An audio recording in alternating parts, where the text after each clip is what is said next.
What's going on, Canes fan? Welcome to Junior the Big Dog, your favorite father and son duo covering Miami Hurricanes football and sports. How's everybody doing this evening? What's up, Big Dog? How you doing, everybody? Let's take a quick roll call. I'm gonna let you do the promo because you do it so much better talking about the Facebook and All everything right, else. yeah. So before we go ahead and Go get to ahead. the roll call, man, if you guys are new here, please subscribe to Junior the Big Dog. We go live every single Wednesday. We're also live on Facebook. So if you're watching on Facebook, please do us a favor and head over to YouTube to give us a subscribe to help get our subscribers up so we could grow the Junior and the Big Dog family. And also help us out by just hitting the like button, sharing, hitting the notifications bell so you can get notified anytime me and the Big Dog do go live, man. Season is upon us. Hopefully, fingers crossed, man. So it's not just gonna be one video going live on Wednesdays. You know, we do our little pre games, we do our post games, and we're also gonna be getting into 2021 recruiting breakdowns with players and whatnot. So you know, if you guys want to see some of the past videos that we have done, we have playlists like the 2020 recruiting class and player breakdowns. And if you guys check those out, if you guys like them, then hey, hit that bell, hit that subscription, and you will see a lot more of those, especially when it comes to the 2021 recruiting class. And we might get a new 2021 commit maybe soon. Somebody might be in the bag, but we'll see what happens. But so yeah, man, that's pretty much it. Get that out of the way, so you know we don't gotta harp on that too much, Big Dog. I'm glad you do it so much better than I do. Well, I'm glad you reminded me that because I do want to ask a question that I want people to leave comments for after the show, and tell us what their thoughts are. But first, let me say hello to like we have a lot of our Junior and the Big Dog family already in here. HJS, Captain Trips, Mr. HD, Tony, Eddie, Lenoris, Jason Arnold. What do you say, Jason? Stacy Hall. What's a good word, Stacy? Buddy. What do you say, buddy? Daryl, Cynthia, NYC Kane. Who am I missing? DeMonte. What do you say, DeMonte? Rico. Yeah, I do, Rico. I do think Restrepo was highly underrated. That's a good one. And we're seeing that now. Yeah, absolutely. Well, dude, we talked about it, but we talked about X like that's before. That's like the stuff I don't understand. One of the things that bothered me was like, that he's Braxton Berrios 2.0. Nah, he's not Braxton Berrios 2.0, man. He's Xavier Restrepo, and yes, he is. He's putting people on notice, man. Listen, if he was Braxton, that'd be great. That'd be awesome. But no, I just don't like it. You know what I'm saying? Because you know, dude is special. Speaking of Braxton, man, if you guys haven't seen Braxton lately, that boy's body since he's gone to the Jets. I mean, hey, man, you want to talk about somebody that's putting in that work to make sure he has a job in the NFL? He is shredded. Braxton is like tore up from the floor up, man. He's shredded, man. It's crazy. That he spent some time in the weight room. Bergie, man. Anthony, yeah, he always has been. Adam, George, what do you say? Janelle, oh my gosh, all our Junior and the Big Dog families here. Stunner Boy, what do you say? X-Man, I like that, Eddie.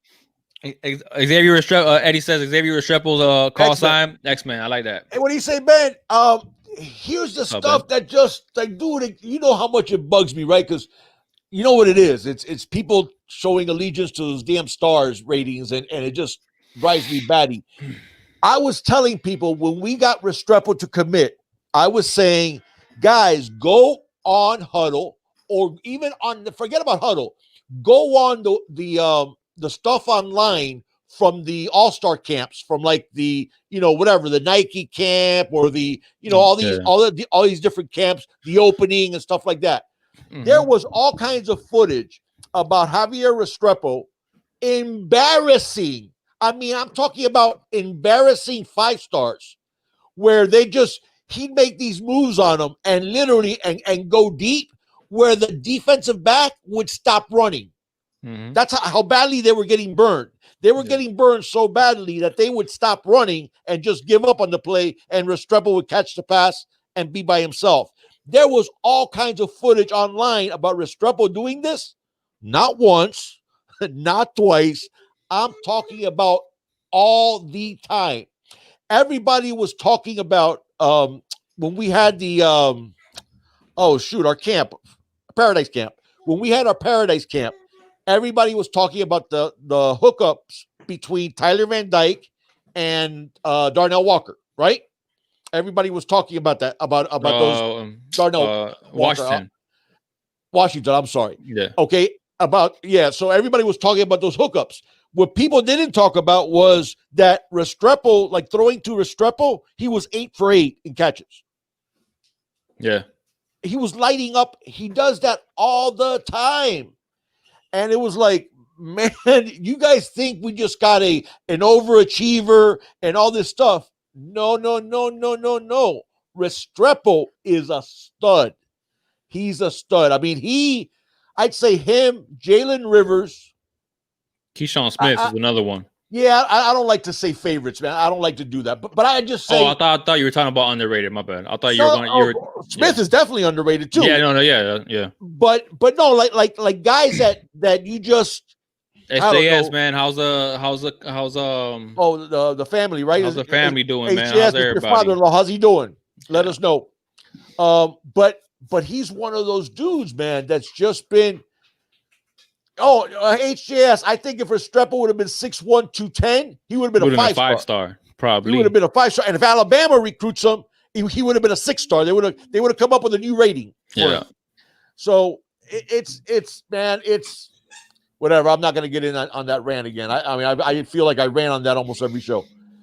But the thing is, I do think he's going to be special. Just quickly on that, they finally gave who was it? I think it was James Williams. Rivals gave his 5th star. Yeah. No football has been played, mind you. Right. No football's been played, and really Williams, he shows up more on tape than he does in those camp settings. Anyways, so for the camps, and really there hasn't been like those camps like there usually is, where they're constant. They're almost every weekend. There's a camp somewhere. Yeah. Okay. So it hasn't been like that ever because of the pandemic. Yeah. So, but dude, they were doing that. Listen, when the pandemic was going on and everything was locked down, they had like 3 ratings updates. And not just rating updates. Guys were moving a giant chunk, and you're going, huh? Yeah. No football's being played and no camp is going on. How are guys moving at all? Much less 100 spots. Oh, he got an Alabama offer. Okay, never mind. I see now. Or he got a Clemson offer. Those type of things, dude, just annoy me. And I'll tell you why it bugs me. Man. Hold on, man. HJS says he's battling COVID now. It's made its way through the family from his wife to the kids, but everybody has recovered. Good. And hopefully he's next, man. So hey, prayers to HJS, man. I'm glad you reminded me of that. But prayers, please, everybody, keep HJS and his family in speedy recovery, my brother, man. So you'll see everything's gonna work out, man, and you'll be back to 100% in no time. Yeah, speaking of which, I'm glad you reminded me. I don't know if you guys know. You guys see him in the chat. I have a buddy of mine. His name is Rick Hernandez. I always call him Rico, but he shows up on the chat as Rick Hernandez. He has an employee whose wife has COVID, and she's been put in an induced coma because she's on a respirator. The doctors have told the husband that she's going to be on the respirator for a long while, that it could be a month or two, as much as a month or two. So Rick, there he is. Speaking of Rick Hernandez, he's on there right now. He just said hello. I want to. Can you type out actually, Rick, do me a favor. Yeah, if Rico could do it, and I'll put it on the screen. Do it in the chat, so that way Junior could put out the GoFundMe page for this couple. It's somebody that has worked for Rico for a really long time, and really good guy, and really nice family, and they're going through some serious issues now. As you can imagine, he hasn't been really working because of everything going on. What do you say, T2Y? And so if you guys listen, if you guys can't, we understand, but if you guys can, Rico's going to put the GoFundMe sign on there. So if you guys can, and that's what's going on with their family, and that's why that GoFundMe page exists. So if you can help, the man's not a young man, but the man's going to need it. So so whatever you can do. But anyways, hey, one time for Cohen, Orange and Green Bloods in the house. Oh, that's right. What do you say, Cohen? It's all about the you, baby. Cohen. That's my buddy. Yeah, it's not a hoax. It's not a hoax, Eddie, man. A lot of people, have their certain there are certain things to say about this whole COVID thing, and they think it's not as serious as it is until they know until it hits close to home. Yeah, Unfortunately, and the like thing I've is, known people that's gotten it and passed away. I'm talking about have been in really bad shape, man. So it is 100% legit. It's 100% real, man. So thankfully, the vast majority of people seem to recover okay, obviously. But the people with comorbidities, with people with other health issues have a tough time with it. But you also don't know who is that 1 in 100 that maybe is perfectly healthy, but still struggles with it. Yeah. So that's the thing, and I understand that people say, and that's true. The numbers are a little wonky. Whoa, but at the end of the man. day, people do suffer. So that's what. Buddy. Oh, I'm so sorry, buddy. There Buddy you go. just said he buried his dad yesterday from COVID. I'm so sorry, buddy. I'm so sorry. I'm God sorry bless, to man. hear God that, bless man. your family and Condolences man. to you and That to your sucks. family, buddy. But I'm sorry, man. there you go. That's the point. That's the point. They were to say one of the things that some of the governors were really criticized for, because apparently somebody came up with this dumb idea of putting COVID infected patients back into nursing homes. Well, I think New York State was one of those, and like 41% of the deaths happened in nursing homes. And that's tragic, man. When you see, some nursing homes having 30, 35, 45, 50 people within the nursing home ended up dying because of COVID, it just breaks your heart. And so obviously our prayers and thoughts go out with all of them. But yeah, it's for real. And let's hope, man. Let's hope that something happens, that either whether it's a vaccine, whether it goes away. Hopefully, maybe it goes away by itself, like some of these other pandemics has. But unfortunately, this one seems to have staying power. Yeah. So we'll see. And it's mutated a bunch too, which is another problem, because then with vaccines, if it's mutating, sometimes on the mutations, the vaccine doesn't work. Yeah. So it might not just be one vaccine; it might be multiple ones, and that's when it starts getting crazy. So, and since we're on this track of I guess just talking about on prayers and whatnot, man. If we have any Junior the Big Dog family that is in Louisiana or Texas, man. Oh, please keep them in your prayers, man. Yeah, absolutely. This Hurricane Laura looks to be one that's going to be talked about for a very, very long time, man. So if anybody has family down there, friends or people man, hopefully they're not close to the coast. If they are, hopefully they already evacuated. This is going to be one for the record books, man. So prayers out to those that are anybody that's in Laura's path. That's going to be a serious situation. Yeah. When Eddie was saying, Rico, New York City Kane was saying that his 93-year-old grandmother actually recovered. So God bless for that. That's awesome. Yeah, I'm sure you guys were scared to death, thinking at 93 years old that could take crazy. her. Wow. That's amazing that she recovered. That's awesome. Yeah. But yeah, it's tough, man. And Eddie, I think Eddie was making the case is true that even young people when they get it, some of them are asymptomatic. That's fine. But some of them are not. And even the young, healthy people, it knocks them on their butt because, he was talking about that their lungs burn, that they can't breathe. In fact, Rick's, I don't know if I was allowed to say that. It's a HIPAA violation if I talk about somebody. But he has a family member. I just say that has it and was worried about that his breathing wasn't great. And those things can be it can be tough even on people that are healthy. So just pray for him and hopefully everybody stays well. And we'll start talking some more football here. Yeah, let's bring his energy up a little bit, man. Yeah. Well, let's talk about that. Apparently, we're going to have a commitment here fairly soon from a prize linebacker. Yep. And the tea leaves are reading that it's a legacy player who's a damn good linebacker who I really like his tape. So we will keep our fingers crossed and see if that is the one that we're getting, and hopefully he does commit soon. Yeah. So should I even mention the name, or should I not? I mean, Well, he hasn't. It's not like I'm saying he's going to commit, so I'm not stealing his thunder. Rumors is Rumor Chase has Smith. is Chase Smith. Yeah, Right. Yeah. Chase Smith. And if you guys don't know, Chase Smith is the son of Willie Smith. That was part of Kane's family also from way back in the day. Yeah. And so he's a legacy player. But on top of being a legacy player, he is a very good, very athletic linebacker. FYI, me and the big dog do not have any inside information on Chase Smith.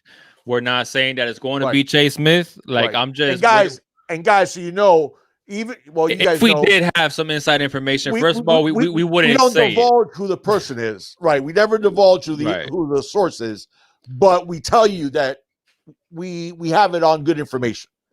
Yeah. But this is not one of those cases. This is not one of those cases, at all. Like that rumor is that's what I'm seeing from like multiple sources and stuff like that. But do me and the big dog know that it's really Chase Smith? No, we do not.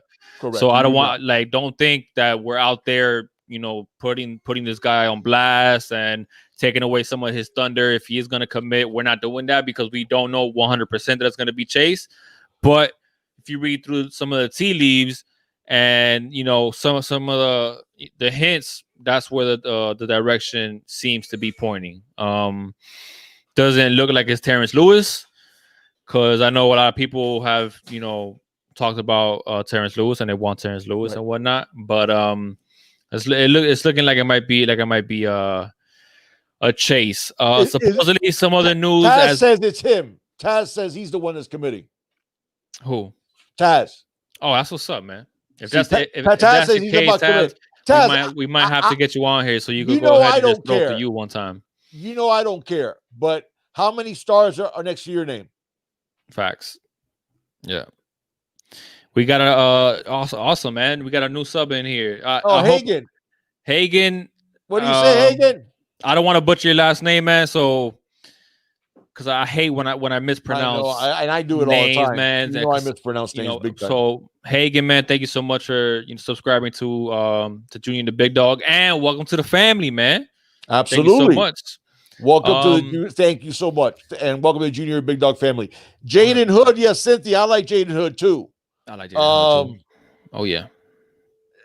I know everybody like Terrence Lewis also, but I don't know, man. I'm fine with I love Troutman. I love Troutman's tape. I think Troutman's very underrated. One of my favorite players of this class. Yep. Coming up. Yep. I think he's really underrated. And he's a dog, man. He's a dog. He has that Kane. He has that Tennyson thing that you like so much in last class. He has that Tennyson dog to him. He does, but he's bigger. I mean, obviously he's good size for a linebacker. So yeah. But we'll see. I mean, and listen, and Hood's really talented too. Yeah. I mean, Chase, the fact that he's a legacy, and I know we haven't exactly had great luck with legacies, but I think Chase would be the exception for sure. Doug, that's something that Captain Trips just brought up a point, and that's something that I think broke. I don't think we talked about it last week. I'm pretty sure. Did we talk about it last week about players having basically a free year? Like this doesn't count towards their. We mentioned that it could happen, but now it's official. Correct. So, we could possibly have. I think we did talk about it. Yeah, we did talk about it because it was pretty much like that they were talking about it, and it was gonna be a sure like more of a sure thing. So we did talk about King possibly coming back to play against Alabama. So we did touch on it. So I guess we won't talk about it that much. But I did. Taz says he has 0 stars. Taz, that's fine, but you might say that, but you're a 5-star in my book. So he says his 40 time is forever. I like that. Instead of being 4.3, his 40 time is forever. Yeah. Eddie, and go ahead. For somebody that used to be an athlete, right now I could run a 40. I'd have to stop halfway and with a chair and rest before I did the other 20. So, thank you so much, Hagen, for the donation. Thank you, partner. He says for a great season, go Canes. Oh, I didn't see it. Oh, there Go he is. Canes. Thank you so much. So we got so not only your new sub, but and you're donating to Thank you. the channel, man. Thank you so much, man. Well, we appreciate the dono, And hey, man. since you're new with us, please take a look at the library and stuff when you have some time. We got a bunch of really good videos. Oh, I'm glad I said that.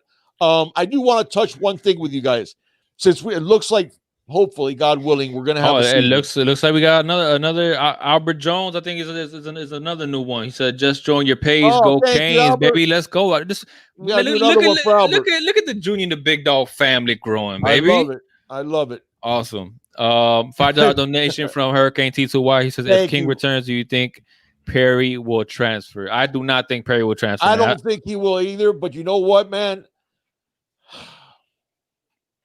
I'm almost. If that's the case, and King returns, and Nkosi, do you start feeling bad? Yeah, at that point? I do start feeling bad for him, especially how loyal he's been to the university. He's never even talked about transferring, and I don't know, man. I put it this way: I would like to see Perry get on the field somewhere. That's my thing. Like I would like to see Perry, like, you know, get a legitimate shot, and I think I think that, you know, and that young man, you talk about changing and turning and maturing, and you look at the issues he had early on, and the way he's just locked in, and even when stuff like the Eric King thing, you know, he's just a quality dude, and you'd like to see a guy like that get an opportunity. And if the Eric King does come back for an extra year next year, I'd like to see Nkosi at least get a chance to play somewhere. So if he does transfer, man, I'll be rooting for him and watching him. So absolutely. $5 donation from Terry King. We haven't seen Terry in a minute, man. He said, "What's up, Kane family? Almost that time, big dog. What's happening, man?" Yeah, we're almost been a minute, there. Terry. Oh, that's what I keep saying. I'm glad. I want you guys. I'm glad. Rico, where's the link? Hold on. Rico says he sent the link to what we were talking about. I don't see the link, man. Let me see if I can. Well, you fish for Rico. it. So. Do me a favor. Send it to me as a message on my phone, and then I'm gonna go ahead and put it in the chat. Put it up there. Be perfect. We'll do that. We'll do it that way, man. Guys, here's the thing. I need you guys to give us some feedback on. Okay. Besides like the videos that we do where we do video breakdowns of players, those we have no issue with because we use a huddle for the film. The problem is that I really like the breakdowns that we do for previews of games and then post reviews of games. The problem is when we use those videos, even though we use them under fair use where they're legal, YouTube dings us anyways. Okay. So for us to do videos that way, we were talking about possibly putting them on what's that site again? Patreon. Putting them on Patreon. Okay. Now the problem with Patreon is that they don't hassle you the way YouTube does, which is good. So we can use the video, which we do anyways legally. But regardless of legalities, this is what YouTube dings us on, and what they take down our videos and stuff like that. If we use film from the game itself, right?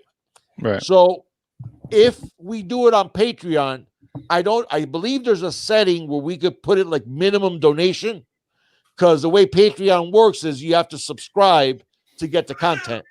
So there's a pay element to it.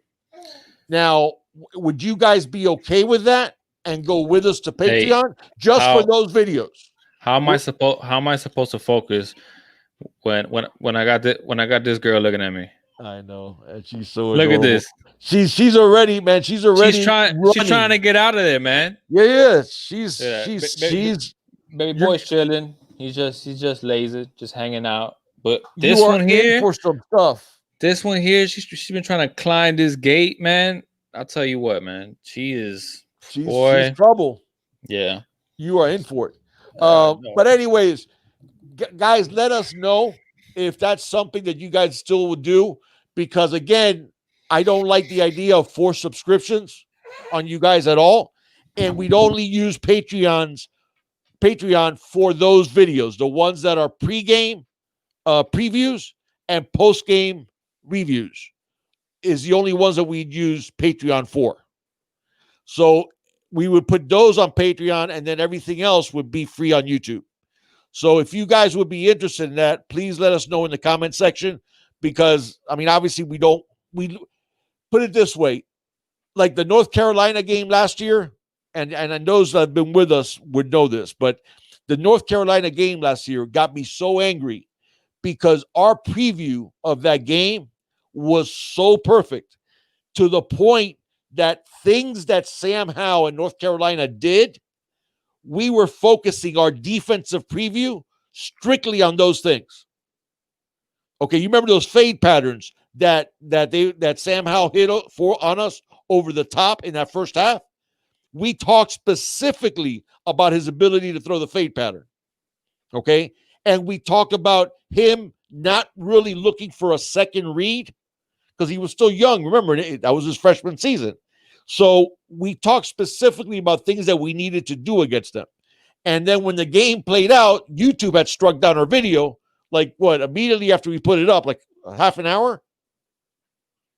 Was it about half an hour, Junior? Yeah. No, not even. It was like 20 minutes. Yeah. So we put it up there, and so we are going to, like I said, we'll stay on YouTube for everything else, and even the video breakdowns of players, because we use Huddle and we never have an issue. But for the video breakdowns of the actual games and previews of the games, we would have to do it on Patreon. So if you guys do want to go with us, please let us know. So, but if, like I said, everything else we'll do on YouTube. Now, what were we talking about? The before I mentioned about the Patreon. Oh my God, T2Y, thank you, man. Come on, T2Y, man. That's awesome. Thank you with a big $50 donation. Thank you, man. Wow, T2Y lit it up. Wow, Arcane's family is amazing, man. Arcane's family is amazing. Hey, T2Y. Matter of fact, with that, I'm gonna do exactly like you said. I'm gonna get the twins some Canes gear, and then I'm gonna put them on the chat, and I'm gonna be like, "Hey, T2Y, man, this is what you bought the twins, man." So absolutely. I'm gonna make sure. I'm gonna make sure to do that. It's for their uncle, their uncle T2Y. Thank you, man. That's awesome. We'll get them some more Canes gear. Absolutely. Thank you so much, my brother. Can't ever have enough Canes gear. Take it from me. Absolutely not. Absolutely not. I can't wait. Oh yeah. I'm gonna get them something nice. That's sweet. You already know what you're gonna get them? No, but that's we have some more Cane stuff up here for them that we haven't sent you. That's the most exciting part is when you go shopping for Cane's gear. Like, it's not just like, I know what I do want in the future. I don't know if you guys have seen the Adidas Ultra Boost that the Hurricanes are gonna come out with September. I forgot, September like 4th, I believe, or September 8th. But it's a special edition, some Adidas shoes. Do you realize we're like 2 weeks and 3 days away from game time, right? Dude, it's knock on wood, big dog. Like, I'm still, I'm not gonna be like 100% convinced until I see them kick that ball off. Guys, to give you an idea how serious it is, Junior and I, there's this massive survivor pool that we belong to that has like 25,000 people in it. Every year they pay out, I think last year was almost $60,000 to the winner in the survivor pool. I'm not sure, but it was something like that. It was like $60,000. It's survivor pool. The woman that runs it sent out an email that is canceled this year because she said it's going to probably end up being a headache because there'll be games canceled or something's going to happen and we don't even know if the season's going to play. And unfortunately, we're going into that. What is it? As nervous as a long-tailed cat in a room full of rocking chairs. Right.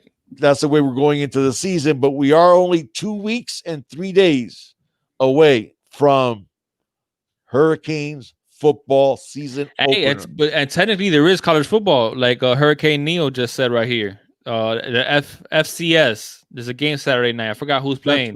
That's right. But technically, I mean, hey, that's college football. So I'll be tuned in. I don't care. I don't care if it's north, south, east, west. Listen, man. State playing Our Lady of Mercy. I'm watching it. I am like having like football withdrawals, man. I haven't even been able to watch those sorry exhibition games of the NFL where they got fifth stringers playing. I haven't. There's been no football on, Nothing, man. so There's been nothing. I am like having football withdrawals.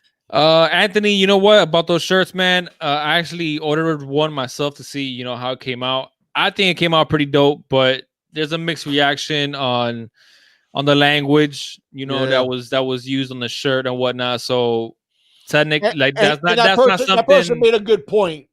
Is we shouldn't have our name on something that that can be offensive in terms of the language to some. Yeah, Which yeah. I get. So, That was a good point.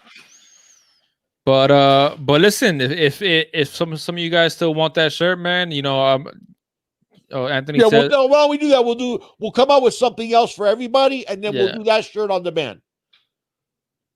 all right, cool. Yeah, I liked it. We'll do that. We'll come up with something else for everybody. So everybody, because he's the guy. Lewis was right though, because people have families and stuff like that, and you want language that's G-rated. I agree with it to a certain extent, but I mean, So we'll come up with it. another one for everyone, and then we'll make that one on demand. That we'll order it special on demand for those that want it. We'll do that.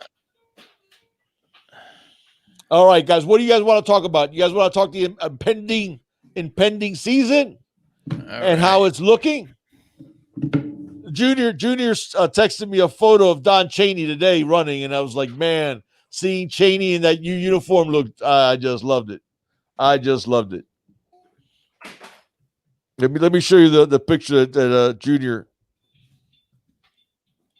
sent me today.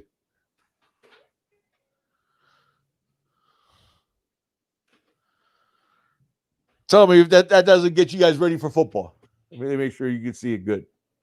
There you go. Tell me that does not get you guys ready for football right there. That's one of my favorite guys in the class too. In fact, if you forced me to pick just one, the way Chaney stayed with us, man, the whole way, and didn't even waver at all, and had everybody chasing him, and everybody talking about, oh, he's going to do this or he's going to do that, and not at all. He is a Cane through and through. All right, so I think I finally got the link here. I'm gonna go ahead and enter it in the chat. Perfect. And I'm pretty. And that way you can put it up there too. Sure. This is the GoFundMe page for that family, guys. Yeah. So we'll just put it up there, and there you go. Yeah. All right. And then you can put it up on the screen there. So, there you go. You have it up there. Beautiful. Yeah. Who are those Junior the Big Dog guys? So anything will help, man. If you guys could absolutely to help. Yeah, absolutely. HJS. I mean, now listen, you'd like to see a little bit more experience depth in the backfield? Yeah, okay. I'll admit to that, because at the end of the day, we have, Cameron Harris is starting, so that's fine. He's experienced, plenty of experience. But then you have true freshmen in Chaney and Rooster, and then you have Robert Burns, who's gotten very little. He has some experience, but very little, actual experience. So I would like to have more experience, but at the end of the day, you know what? It is what it is. And we have plenty of talent, because I'll tell you what, it's amazing. But if you told me that, again, I go back to the same thing. If I would have said to you in September, hey, we're going to end up with Chaney and Rooster, you guys would have said, oh, you're crazy. There's no way. And it happened. Just like I said, Rooster almost got clocked at 22 miles an hour at one of the scrimmages. A true freshman, by the way. Mm-hmm. And a true freshman that people think Rooster's just a scat back. Logan, what's up, man? What's up, Logan? Rooster's short, but he ain't small. Rooster has some weight to him, and he can put his pads on you if he needs to. He'd just rather run around you. Right. And that's true. I mean, Buddy was saying that they've played for years. Hell, I've been hearing about Don Chaney since he was in the 8th grade. Mm-hmm. That we've heard about Don Chaney. So yeah, they played a lot of football. But that's amazing. That's amazing that we ended up with both Chaney and Rooster in this class. And those guys are going to be playing. Listen, one of the things, guys, that you guys have to understand with Brett Lashley is the number of plays that he runs. You have to keep your guys fresh. So you're going to see our second string and even some of our third team getting time on the field, getting burned on the field. Not only does that make your team better in terms of depth, it gives guys opportunities to separate themselves from the pack. Okay? So now it's not just, oh, this guy's been lighting up in practice. Oh, we'll give him a couple of series during the game. Now is this guy is, even though he's on the third team, he's part of your game plan every week. Because when you runs 80 some odd plays on offense, the way, remember, SMU averaged over 80 plays a game last year on offense. Okay. Yeah, NYC Kane Rooster will play this year, the true freshman. Oh, no doubt. There's no doubt about it. No doubt. And let me tell you something. Part of the great part of an aspect, and I do want to do we're going to do a chalk breakdown of the way Brett Lashley's spread works, because it is a quasi. It's a mix of spread. It's not even a mix. It's a spread with some air raid concepts, which air raid is basically a spread, but just different types of pattern concepts and longer pattern concepts. So that's sort of what Brett Lashley runs, and I do want to do a chalk breakdown of it. But one of the big benefits, get in your bag, big dog. Yeah, absolutely. One of the big benefits of that type of offense is you can get the ball to your slot guys, to your tight ends, and to your running backs in space. You give Rooster, even though he's a true freshman, the ball in space. Trust me, there'll be a ton of college players, I don't care if they're 25-year-old seniors, that will be getting hit with the dirt from juniors' cleats as he runs by them on their face. Seriously. Because Rooster has moves for days. And when he hits it, he gets that top speed like that. So even though he's a true freshman, you give Rooster the ball in space, you're in trouble. You're in trouble. You better start getting your special teams ready to keep to try to block the extra point. Yeah, and, like that kind of space. There you go.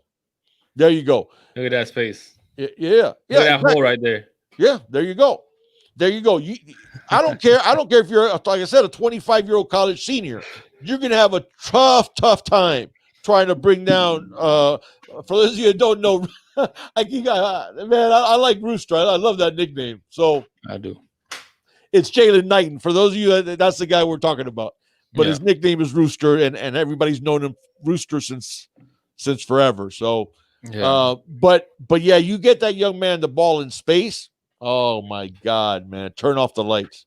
Turn off the lights because you ain't catching him. Is it fair to compare Rooster to a young Dalvin Cook?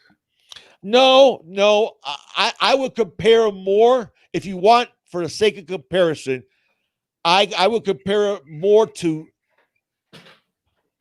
That's tough. This is not going to be fair, but more to Yearby, but with more skills than Yearby. No, I don't see that at all, big dog. No, I'm talking about in terms of undersized and quick, because that was Yearby's thing. Nah, no way, man. Yearby was not as quick as No. That's what I just said. Was less athleticism.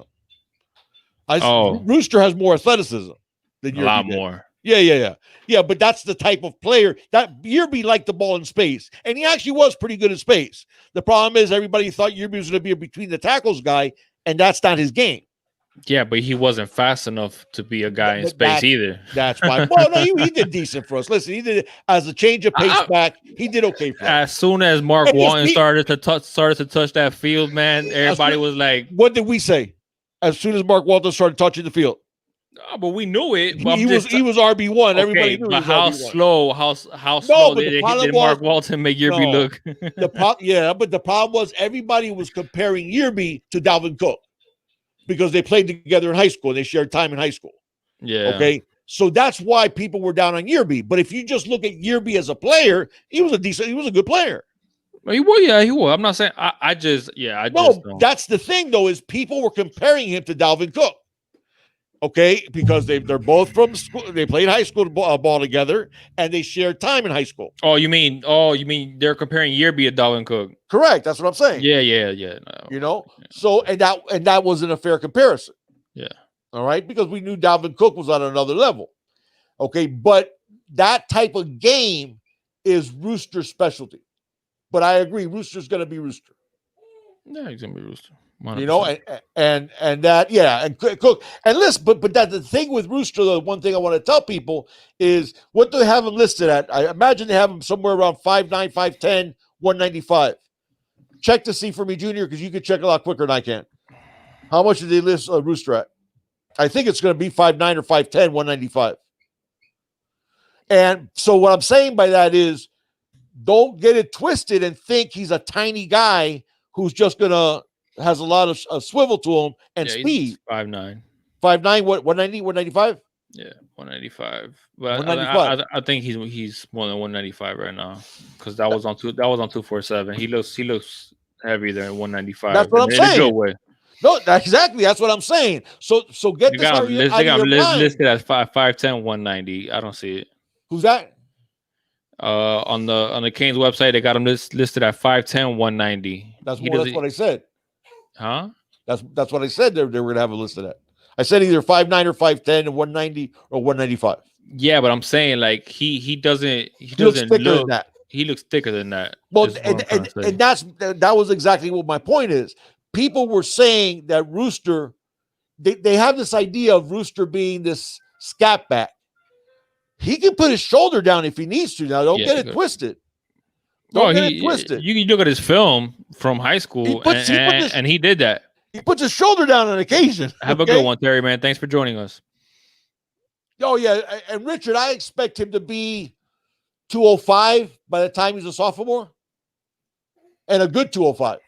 So he might be short, but he's not small. Yeah. He could definitely catch out of the backfield. Oh, yeah. And he's going to do that. He's going to do that a bunch. Listen, look at Lashley.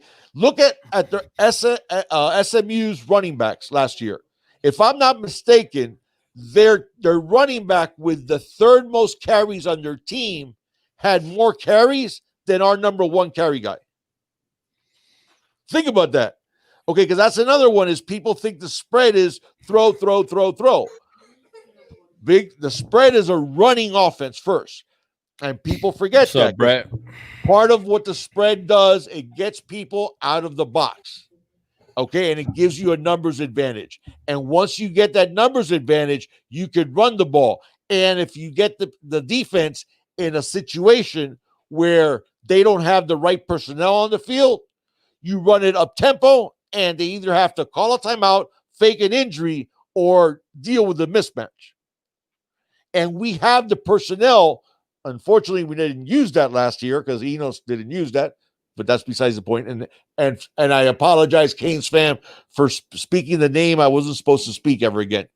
But the Brett Lashley is going to use it this way. And if you get a matchup where, for example, let's just say, and this is something I talked about last year, we come out in 12 personnel. 12 personnel is one running back, 2 tight ends, and 2 wide receivers. Okay? So we come out in that. Well, those tight ends are going to be Mallory and Jordan. Let's say. The defense has to make up their mind. Are they going to play base or are they going to go nickel? Okay. If they play base, guess what happens? You either have to go man-to-man and have safeties covering Jordan and Mallory and go man-to-man with no deep help on your wideouts. Okay? Or now you have to have a linebacker covering Jordan and Mallory if you want to have safeties over the top. It's a numbers game, right? So what ends up happening is if you do that, you're in trouble because then we could throw the ball at you. But now if you go nickel, so you got another DB in the game, guess what happens? Now you got a nickel package in the game and we have 2 tight ends. So we could run the ball right down your throat, go up tempo, and you can't substitute. Because remember the way it works. If the offense doesn't substitute, they don't hold up the game for a defensive sub. All right. So those are the types of matchups that Rhett Lashley can put the players in. You guys remember what we talked about? Yes, it's always up to the players. Yeah, I do sound excited about this offense. I am. Okay. It's not, yes, the players have to execute, but the coaches need to put the players in the best position to succeed. And when you do this, it helps you all along the way. Your offensive line doesn't have to protect as much or as long as those slow developing plays. Okay. So now if a guy is beating you, okay, you can actually take a dive at his legs where at least you make him jump over you and he doesn't get there in time.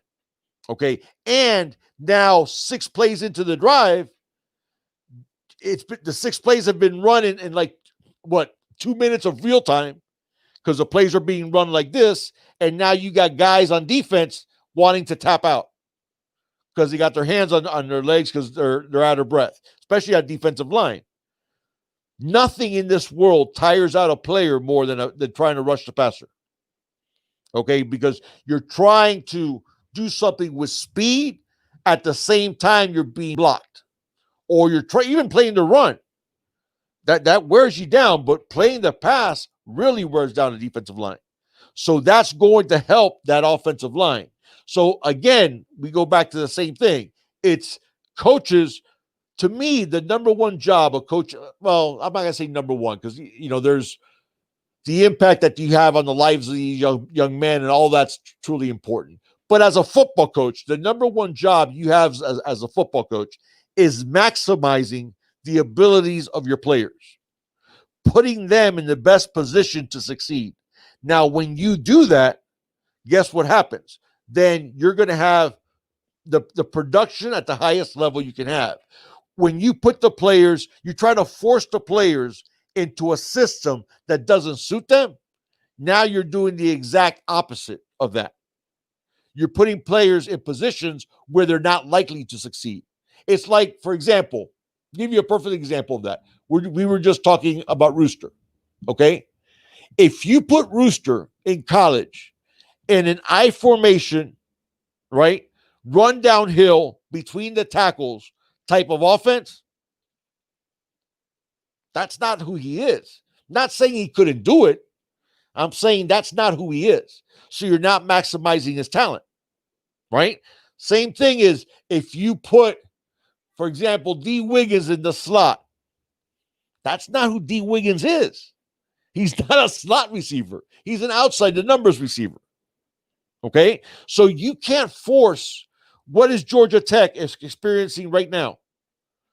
They had an entire offense recruited to play that triple option of theirs, okay? And now they have a new coach who's not playing that. So now you have a bunch of guys who are doing a system that's not the system for them. What frustrated so much of Hurricanes family with the coaches we have had in the past is our recruiting base plays predominantly the spread their whole time in football. Since they're Pop Warner players, they're in the spread type of offense. Okay, so now you could look at what Enos did last year. Supposedly he was going to run the spread coast. Oh well, we couldn't do the spread concepts because the players. What is it? He said the players weren't picking it up fast enough. Wasn't that the excuse that Enos used? That threw it on the players that they weren't picking it up fast enough, basically. If you want to find the exact quote, we can find the exact quote. But basically, he was insinuating that the players weren't smart enough to allow him to play the spread or weren't thinking quickly enough. Okay, not that he did not say dumb but he said that they weren't picking it up where he could play with tempo type of thing is what he was saying, which I don't buy. I don't buy because a lot of these players played with tempo all through high school. Okay. Now, yeah, some of the players came from very simplified offenses.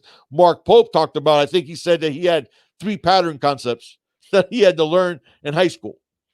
Okay. That's fine. I get that. Okay. But those players knew what they were doing when they were in that offense. Okay. For a majority of it. Now, With Brett Lashley, I think he's like a kid in a candy store right now because he gets to a team that had these issues last year, and he's looking around going, oh my God, these guys are a lot more talented than the ones I had at SMU. Can you imagine what I can do with these guys? Yeah, but he says, yeah, he knows how a 12,000 page playbook. No, listen, I can tell you this. From a coach's mentality, the worst thing you could do to a player is have him thinking. Okay? And I don't mean that in a negative way towards football players. Football is a fast game. You need players reacting, being able. What do players always talk about? Being able to play fast. What do players mean by that? They have a full understanding of the whether it's offense or defense, of what they're trying to do and what the responsibilities are. And then when that happens, guess what? Especially if you do your film work. If you know, guys, there's things that you can study when you look at tape, okay? Where literally you can be stuck in almost like a movie that you've seen before, where you know what's coming. Okay? Because if you study tape and you do your proper preparation, you see a play start unfolding, you see a formation, you see a motion, whatever it is that you see, you can immediately go, even it's not even a conscious thought. It's almost like a subconscious thought where you don't even have to think. You're looking at, I've seen this before, I know where that ball's going. And you're there. You remember the famous one with Ed Reed. For you guys that don't know, Ed Reed talked about this. He was playing against Peyton Manning, right? And there was a look with a certain formation that Ed Reed, when he was studying tape, had already pre-planned that he was going to do to Peyton Manning. Okay? And this still bothers Peyton Manning to this day. There was a pattern concept that they ran that almost every single time that they ran it, right? When the safety, if there was one deep safety, right? If that safety shaded to Manning's right, he'd throw it backside, right? To the long pattern on the backside. I don't remember. I think it was a skinny post, but it might have been a 9. It might have been a fly. Okay. Well, Ed Reed knew this, right? So what he did was, I'm going to trick Manning, because when I see that formation and that play starts unfolding, I'm going to turn my body and run towards Manning's right, like if that's the way I'm going. And he did that. And even before Manning threw the ball, he did a 180 and turned on a dime and made a beeline for the pattern. And sure enough, he picked off Peyton Manning. And they say that Peyton Manning, I guess the first thing that when he ran into Ed Reed somewhere was, man, that still ticks me off. That still ticks me off. To this day, how did you intercept that pass? You baited me. And that's exactly what Ed Reed did. But he couldn't have done that if it wasn't for all the film work. Because he saw the look, he went, I know what play they're running. And then he said, I'm going to deke him and make him think I'm going this way. But in reality, as soon as I think his arm starts in motion, even before that arm starts in motion, I'm flipping backside. I'm doing the 180 and making a beeline, and he picked it off. Okay. Now, if a player has an understanding of the offense and the defense, or the offense, depending on which side you're playing, then you play fast, because then you study the tape and you already know what your responsibility is when there's this formation, when they're doing this, when we're blitzing this guy, when we're doing this coverage, when we're running a zone blitz, if we're running a combo coverage, you already know all that. So what happens is when the play's unfolding, you're not thinking, you're playing. And that's exactly when players say that this coach allows me to play fast. That's what they're talking about. That they don't have to, they don't have to think. One of the biggest problems with Mark D'Onofrio, that we hated D'Onofrio as a D coordinator. Why? You saw it out there. You saw players that were confused at the snap of the ball. That they didn't know if they were going left or right. We saw broken coverages all the time. Guys breaking off free. We hardly ever see that anymore. In fact, I can literally say hardly ever. I can't even think of the last time we might have just blown got beat, but like a blown assignment. We have very few of those because Manny plays a very simple pressure. How would I call attacking? That'd be the best phrase for it. An attacking type of defense that allows players to play downhill, to play fast. Yeah, it wasn't. And look at the success we've had. Yeah. What's that? No. Just it's not a defense where he has guys thinking a lot or exactly. And I've said it before that this offense is just making the defense better. You know what I'm saying? Because the defense is playing against this offense, and the defense is quicker. There's hand signals, and they got to be quick as well because they're practicing against an offense that's go, and the defense has to be the same. You know what I'm saying? So I think it's going to be beneficial for the defense as well. And listen, man, the Miami Hurricanes offense has caught up to a lot of college football because a lot of offenses in college football are being ran this way.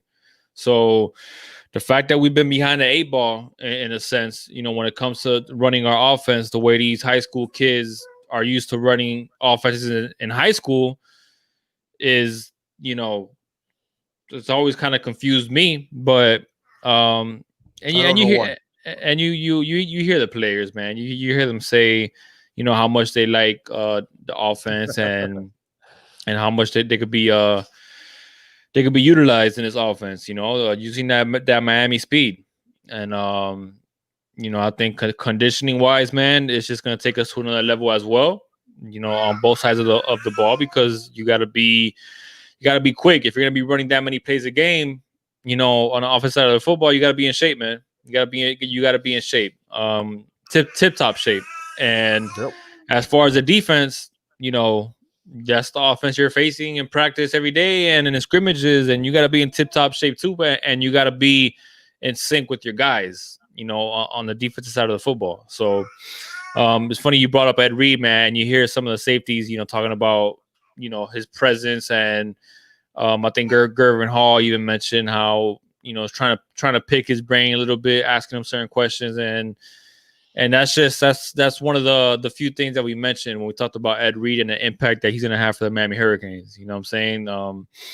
Having that presence, having a guy that is a Hall of Famer, one of the all-time, not just great for the Hurricanes, but one of the best safeties of all time to play. Period. The game of football. Excuse me.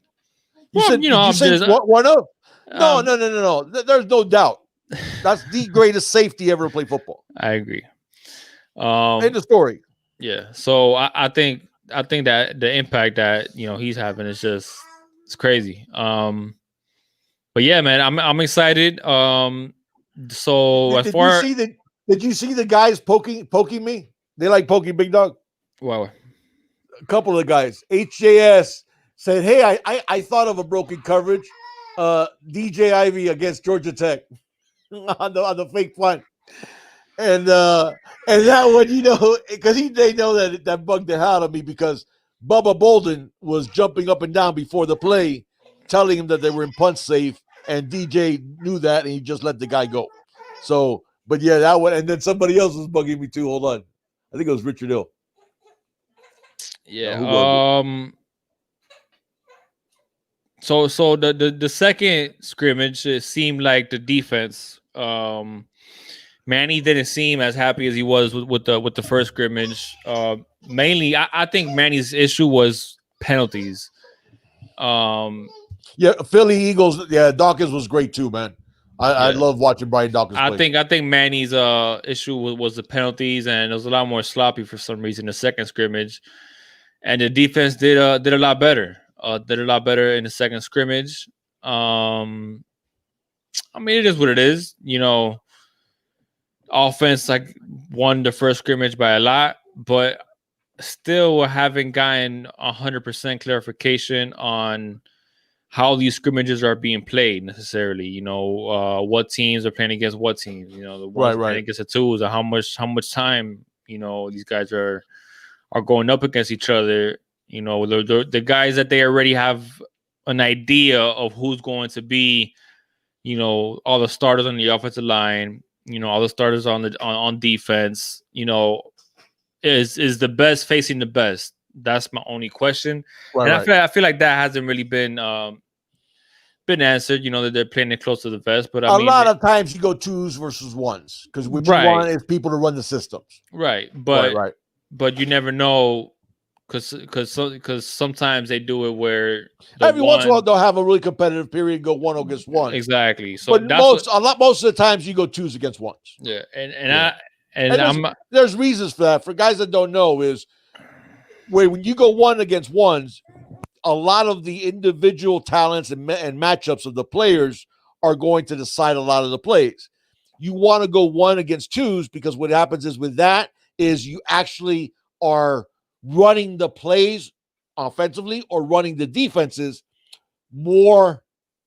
How can I put it? More, not just more like you might in the real game, but you're able to apply the play to what happens a lot more than you would if it's one against ones. So there's a reason why a lot of coaches like one against twos for the most part. Now, like I said, sometimes they'll go one against ones. And that's usually when they want to prove a point or they think the intensity level isn't what it should be. But most of the times they're going to go ones against twos. So, you there? I lose you? No, I have my mic on mute. Oh, okay. Because the kids are a little. Oh, I got you. Riled up tonight, but it's all good. Yeah, exactly. Yeah, D Nice and Richard Hill was talking about. Yeah, the structure's just better, and you get to run your plays. I mean, I know who it was. Somebody mentioned about. Somebody had said about except that the only time that our defensive system is bad when we have defensive ends covering running backs. And I was like, oh my God, you're going to remind me of that. Seeing the best pass rusher in college football covering a running back out of the backfield. God, I hated that. And he did a good job. Rousseau did a good job. And the guy caught the pass, but it had to be an incredible catch and throw. But man, did I hate seeing Rousseau in coverage. Every time he did that, I was yelling Blake Baker's name out, and not in a very nice way. So, but I am excited. I'm so excited to see us finally running a offense that best suits the skill sets of our players. Because that's what another thing that people don't realize is you can take the greatest player and put him in a system that doesn't utilize his skill set, and they will underperform. Okay? For example, let's just take you take a guy like, let's say, Julio Jones, for example. You put Julio Jones where he's not running the types of patterns that best reflect his skill set. I'm not saying Julio Jones would still be good. That's Julio Jones. There's a reason why he's a superstar. But he would underperform to what his ceiling is because then you're not maximizing his skill set. And all players, no matter how great they are, they have a skill set that's maximized if they're put in the right situation. If they're not, then you'll get an underperforming team, an underperforming player, and you do that enough, you'll have an underperforming team, which is what we've had. So now that we have a system that's conducive to putting them in the best positions, then I think we have something special going on. I'm with you, man. I'm with you. Did you see Buddies? Yeah. It said Big Dog's neighbors, kids on game day. Mommy, why is Santa Claus cussing at Blake James? That's true at times. Speaking of which, man, it looks like players are going to be tested 3 times a week for COVID. Good. Student athletes 3 times a week, man. So good. No, listen. I've done a 180, and it was something that Julio Frank said that I never thought of. For those of you that don't know what we're talking about, the president of the University of Miami was interviewed, and in the interview, there was sort of a question put to him of, well, do you think actually playing football games and being in practice is the best thing for the players? Aren't you worried that they're going to get COVID from each other or give it to each other? And Frank said something that I had never thought of, and it was a fantastic response.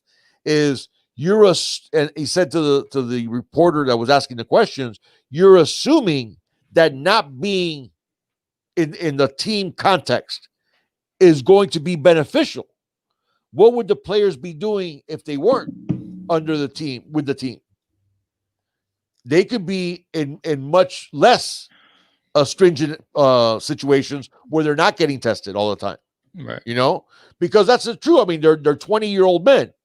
If they're not playing football and they're not at practice and they're not in class and they're not studying film and they're not doing those things, or they're not lifting, what do you think they're going to be doing? I'm pretty sure they're not going to stay alone in the dorm rooms reading the Bible. Some may, but some are going to go out, and they're going to put themselves in more precarious situations, maybe if they would be left on their own. So when Frank said that, I went, wow, that's actually a really good answer I hadn't thought of, is having this structure might be the very best way for them not to get COVID. Yeah. Having the structure of practice, having the structure of playing games. And I went, wow, he's right. Because you remember there was a time there that I felt really positive about us playing, and then I thought, it's not going to happen. It was looking ugly. Yeah, it was looking ugly. And then when Frank said that, man, I just did a 180. I went, he's right. He's right. The best situation for the players is to be in this team environment. Right. Where they're getting tested, where having all that structure puts them in less danger than if they were out on their own. And I thought to myself, I went, yeah, he's right. He's right. So that's when I started looking at it like, not only are we going to that we are going to play, frankly, I'm kind of upset that the Big Ten, Pac-12, and these other conferences canceled, because I really think that they're doing their players a disservice. I think their players should be playing. So, for what it's worth. Yeah, I'm with you. Oh, man. I just read that. No, and Philly Eagles making a point. He says Fletcher Cox doesn't need a system. No, true. Listen, great players would still be great, but if you don't maximize the things that they do well, they won't perform to their ceiling. And every player, no matter how great they are, has a skill set. They might have this or that sets them apart, but even if they do all things well, there's still things that they do better than others. And that's what you want to do, is put them in a situation that most maximizes their abilities. So, yeah. Oh, man. I just saw this hurricane, man, just got upgraded, nasty, 150 miles an hour. So it's literally almost a 5. I mean, it pretty much is. When you factor in gusts that this hurricane's going to produce. I'm sure there'll be 180 mile an hour gusts. When it's at 150 sustained. When it's at 150, man, you're talking about pretty much a Category 5 hurricane. I mean, let's be real. God bless all those people in Louisiana and Texas and in the path of the storm, man. And let's pray that there's no loss of life. Stuff, buildings can be rebuilt and stuff like that, but people, wow, it just looks crazy. It's one of those nasty. I saw the eyes. Let me see if I could share that. I'm gonna share the screen real quick to see. So you look at this monster, man. Yeah, Orange and Greenblood says he's hoping that Manny has some motivational classes for the bye weeks, so we don't have, man. I've never seen that. I've never seen a team underperform so consistently coming off of bye weeks. God, that frustrated me. Look at this. Look at that, man. Do you see this? You guys seeing this right now? Nasty, man. That is horrific. Look at that eye, man. Man, that's oh my God, I don't even want to think about it. Wow. I hope everybody got out of the way, man. I just hope everybody got out of the way. Yeah. So Carl was saying that what's going on with Notre Dame. I don't. what is I going guess. on over there? Well, they were blaming that there's a bunch of students that got it, and Oh, I did see that. yeah, because of the. I guess they blamed it on some off-campus parties. I mean, that's the thing. That's the thing is when you get young people together. Listen, man. As much as I'd like to get the hammer out and beat them with the hammer in terms for being dumb, man. When I was 20 years old, I thought the same thing. I thought I was invincible, and we all thought we were bulletproof at 20.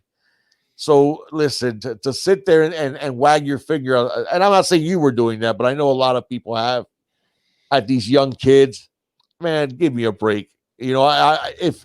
If there was cell phones around back when I was 18 or 19 or 20, that wouldn't have been a good thing for some of the things that I'm sure that I did that I wouldn't have been proud of today. So Right. those that's the thing, man. When people say, "Oh, these young kids go to parties," yeah, when we were 20, we didn't always make good decisions either. No, we didn't. I mean, Rick Hernandez, who's the guy. Rick's actually known me for 40 years. We were friends for more than 40 years. Shoot, we were friends since we were like 12, 13 years old. And some of we talk about that. Thankfully, none of our kids turned out like we were when we were that age. And all our kids turned out much smarter and much better than we were. Because damn, when we were young, we did some crazy, stupid things. So that's the thing is when people talk about kids, man, kids like Richard was saying, kids are going to be kids. You can't sit there and demand that they have to look at life with the wisdom that I have after closer. What I got one foot in the grave and the other foot on a banana peel. Right. So you're going to have the wisdom that I've already lived. No, you're a kid. So these kids go into parties. That's what kids do. So yeah, Orange and Greenblood says he was an angel. He even has a halo on. We all were. Usain Bolt called COVID at his own birthday party. Lamar, that's what I saw that reminds me of that. Man, there was an English MMA fighter. And this is not funny, but you know about that. I think it was my wife that told me. I think it was like NBC posted the story and they posted a picture of Kevin Hart. Posted what story?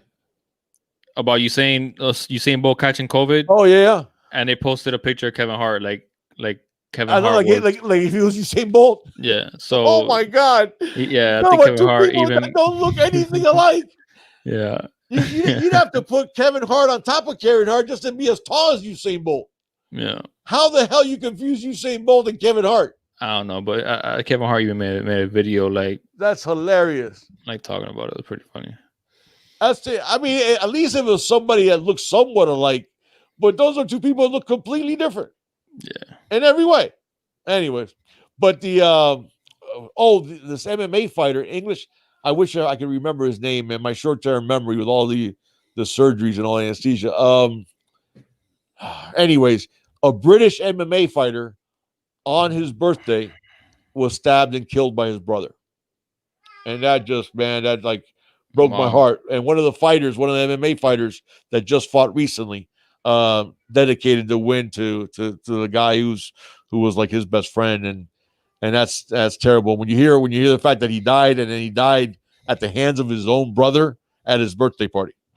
That's terrible. So. All right, Big Dog, let's do some rapid fire. All right, let's do some rapid fire. So, based on what you've heard from the first scrimmage and the second scrimmage, what would you like to hear coming out of basically the last one, final scrimmage? Good question. What would I like to hear?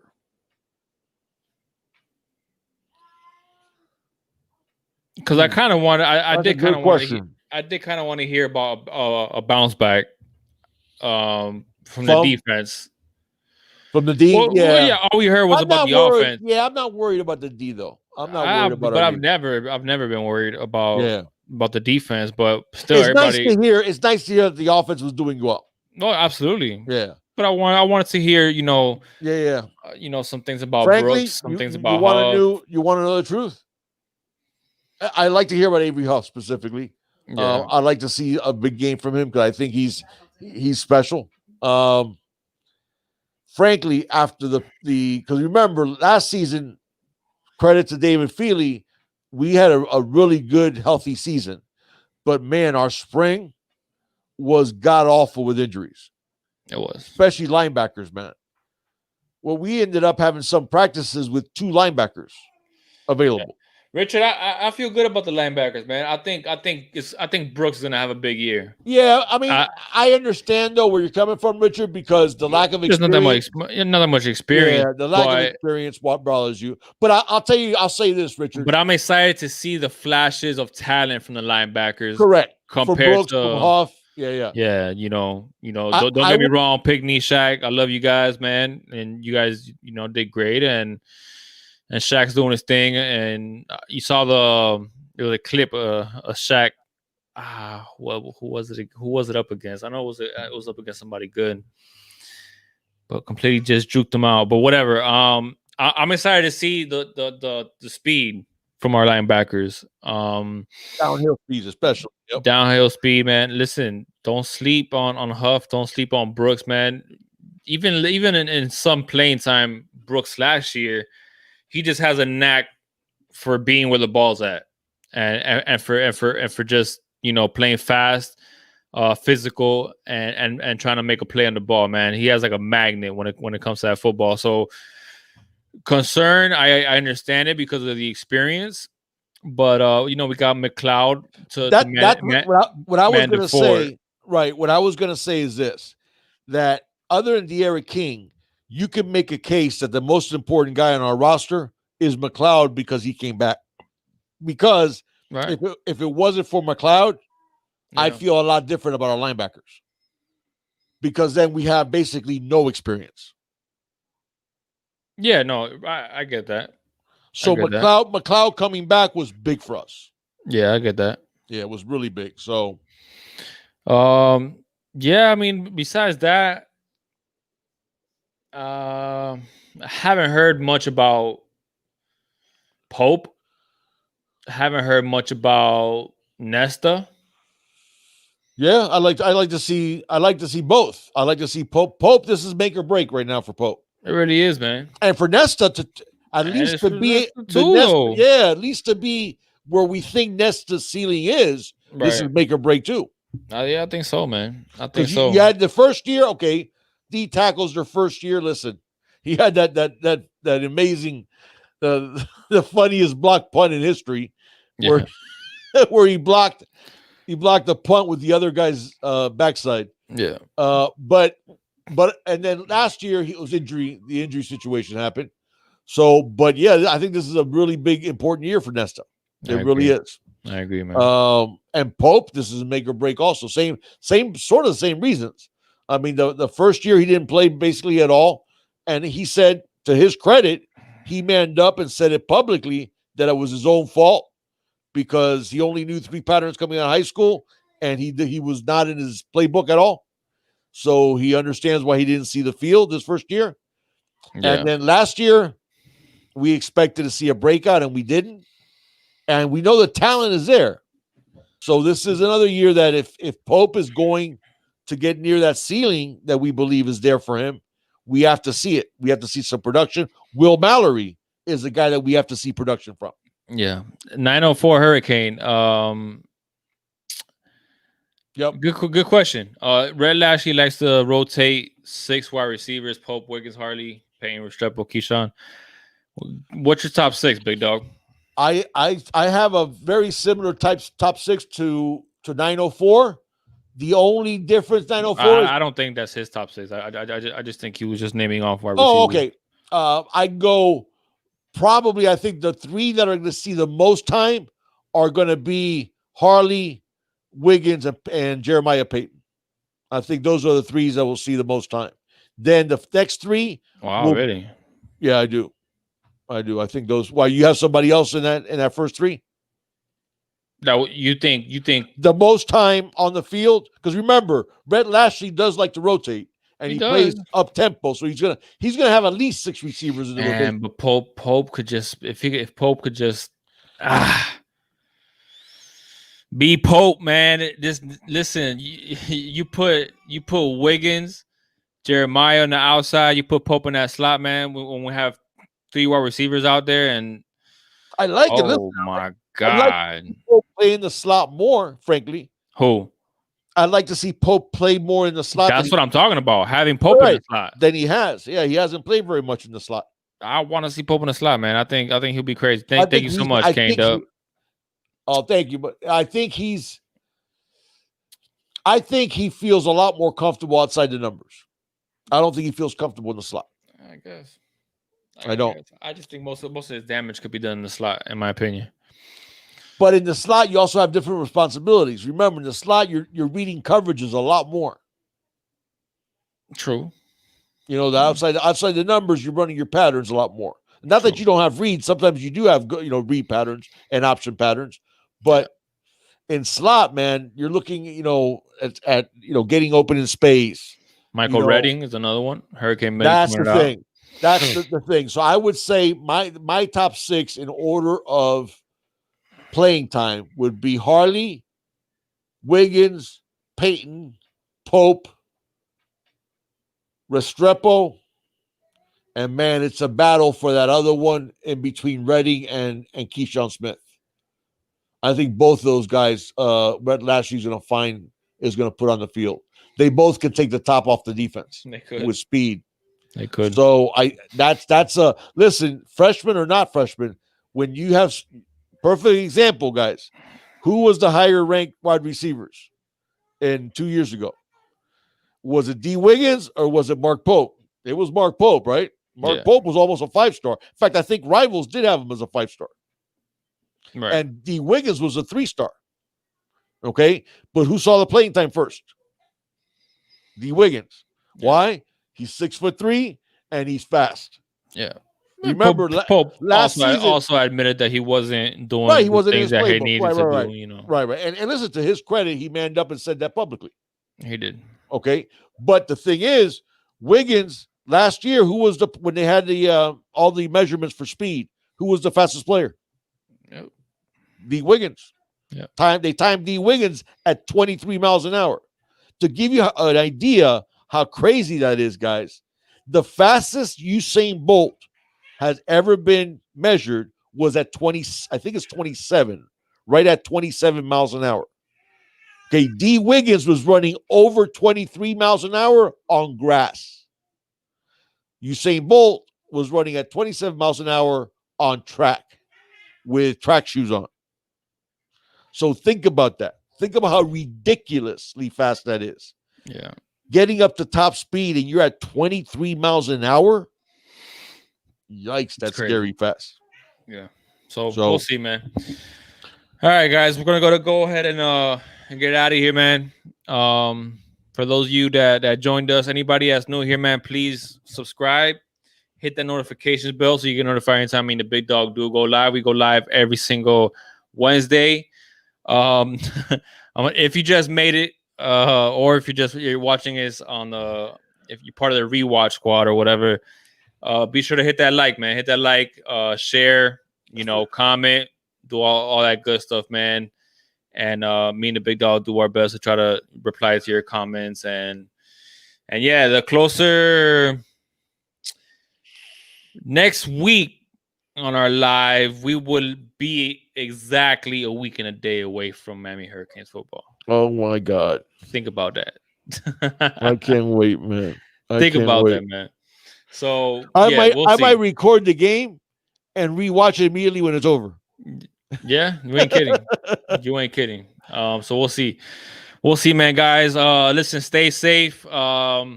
Like we said in the opening, man, any prayers up to Louisiana and Texas for this hurricane. Yeah. And keep on wearing your mask, keep on taking care of your family, abide by the guidelines, whatever, and just be safe, man. And prayers go out to, some of the Junior the Big Dog family that is dealing with some things, man. You know, prayers always go out to you guys. Me and the Big Dog are big believers in prayer, man. So Yeah, prayers absolutely. out to you guys, man. But yeah, with that being said, man, you got anything else, Big Dog? No, I think we're good. Can't wait. All right, man. Like always, man. Hey, it's always all about this you. Good night, guys. Have a good night. Thank you.